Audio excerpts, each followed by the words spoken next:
ఆలేరు ప్రాథమిక వ్యవసాయ సహకార పరపతి సంఘంను అభివృద్ధి దిశగా నడిపించామని ఆ సంఘం చైర్మన్ ముగలగాని మల్లేశం అన్నారు. 4 సంవత్సరాల 7 నెలల కాలంలో సొసైటీని అభివృద్ధి బాటలో నడిపించామని చెప్పారు. గతంలో ఎల్టీలోనూ 65 లక్షలు మాత్రమే ఉండేవని ఇప్పుడు 7 కోట్ల వరకు ఎల్టీలోని ఇస్తున్నామని, అలాగే క్రాప్ లోను 2 కోట్ల 65 లక్షలు ఉండేవని ఇప్పుడు దాన్ని 10 కోట్ల వరకు ఇచ్చామని వివరించారు.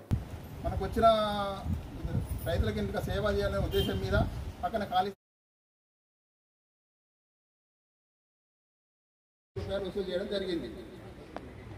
ఎస్వీపీ లోన్లు ఇచ్చినాం, 50 వేల లోన్లు ఇచ్చినాం. అది వసూలు ఎంత అంటే వడ్డీ కింద 67 లక్షల, అంటే 6 నెలలు చెప్పేది.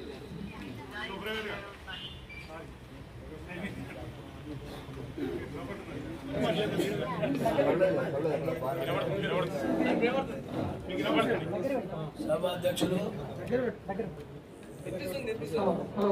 182 రూపాయలు. సంఘం బ్యాంకులకు చెల్లించవలసిన దీర్ఘకాలిక అప్పులు వెల్టీ లోన్లు అసలు 6,46,17,412 రూపాయలు. వడ్డీ జమ చేయవలసిన మార్చి వరకు 20,27,000.